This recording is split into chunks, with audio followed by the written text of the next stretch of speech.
Hey guys, like the new view? Well, if you are kind of coloring, you tend to color, especially watercolors, on a desk, so watercolors will not fall, or will drip down on the page and will destroy your colors. So this is actually the other platform which I'm working on. This is my desk, and this is actually my tripod stand. And I kind of used it to see this upper view to kind of show you first the equipments I'm using, and if I have a little time, maybe talk a little bit about the basics techniques of coloring. So these are the equipments which I'm using in my watercolor, or my coloring, not just watercoloring but coloring in general. These are the things which I use. Yeah, those things are a lot, so let's get to introduce them. This is the 24 Tri-Grip Color Faber-Castell. Now this is great for something that I kind of discovered along the way. If you're like the type of person who watercolor and you want to add some shading in the middle, like on the edges or so, you can use these guys. They apply a great effect, like shading effect. They will not ruin your drawing, and they will not get ruined, because if I show you, for example, this is my inking pen. When I use it after I watercolor, I believe something happens and the materials of the watercolors get inside the pen and destroy it. So what I have done actually is I've used the black pencil in this package to, if I feel like there's a place that needs to be inked, I use the black pencil on this and ink it with the black pencil. Of course, it has to be like super sharp or sharpened. It has to be super sharpened. But it definitely, I found a very nice effect to it as well when I'm inking, or when I'm inking with that pencil over here. It gives a very live effect to the drawing, better than your normal inking pen. And you can see, one of my drawings which I've used, or used the black pencil to ink it. After of course I draw and then ink and then color, but then the colors go over the lines and make them look like they're faded, so you need to re-ink them. So I re-inked them with this black pencil here. I would like to show you.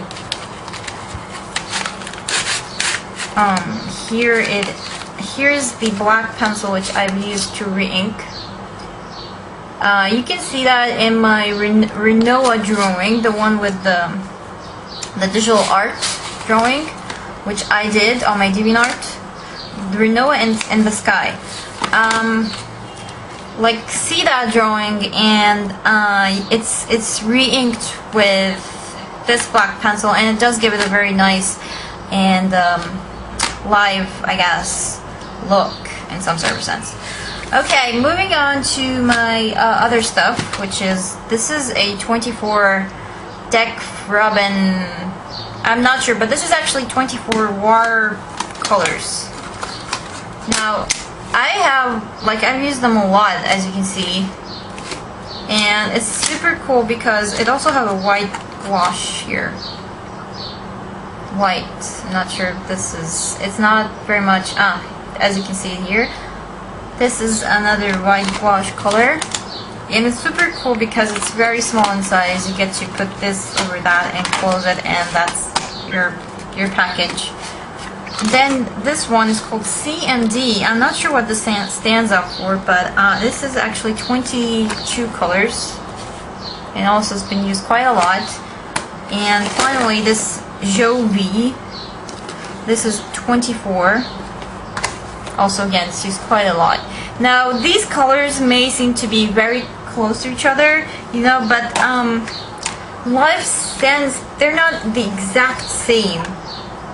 Like, every one of these guys has their own kind of degrees, and has their own kind of, I guess, also nature, if you can say that.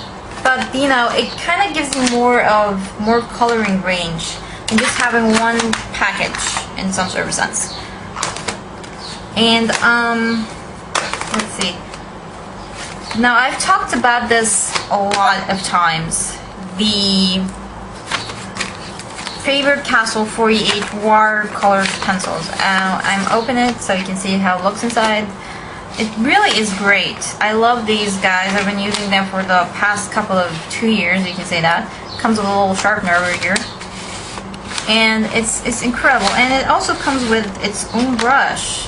So you don't worry about buying its own brush. It comes with the brush and the sharpener, so don't worry about it.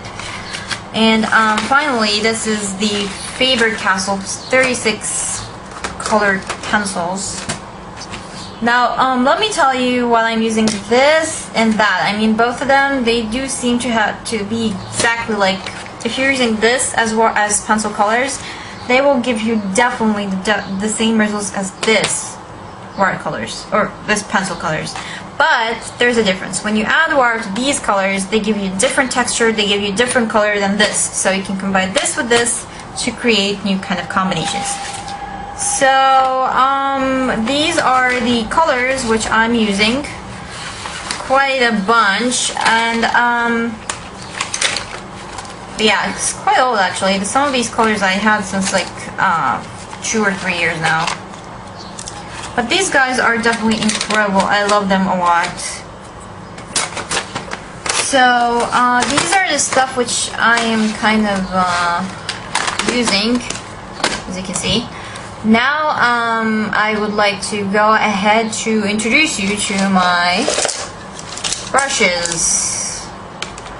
The brushes which I like to use, I do have your normal type of brush over here, this one, this feathery brush, but I did find it hard to control it for a number of reasons. First of all, the feather or the hair of this feathery thing don't, you know, they don't go in the same direction. As you can see, I'm bending it. Let's bring a bigger one. That's actually the biggest one I've got. Okay, so if I can zoom in. Okay, so look at the brush itself. Now I am putting it like this, so it's not on the same level. So when I'm coloring, the colors tends to spread in all directions. So I don't like to use this one. I like to use these guys. Okay, we'll zoom back just a little. Okay. So anyways, you see these guys.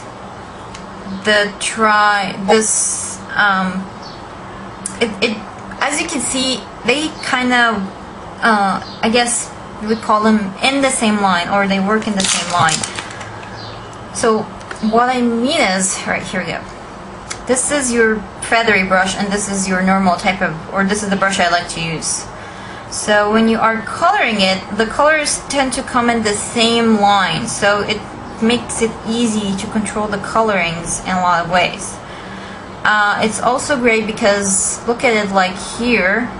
It's super scent, so if you're going like near lines or anything like that, you can go easy and smooth without worrying that the color will go over that line.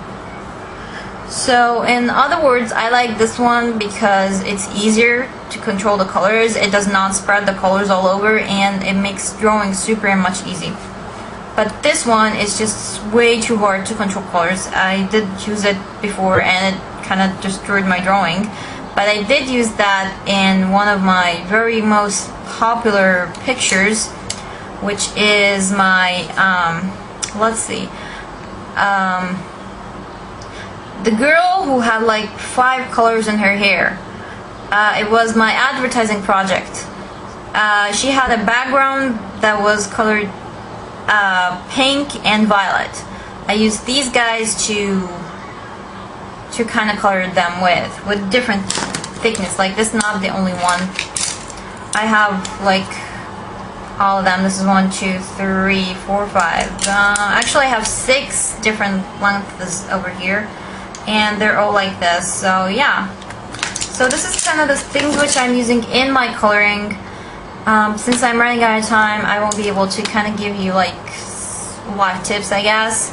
but this kind of gives you like an introduction to the stuff which I'm using in the future. Alright, see you in another video. Bye bye.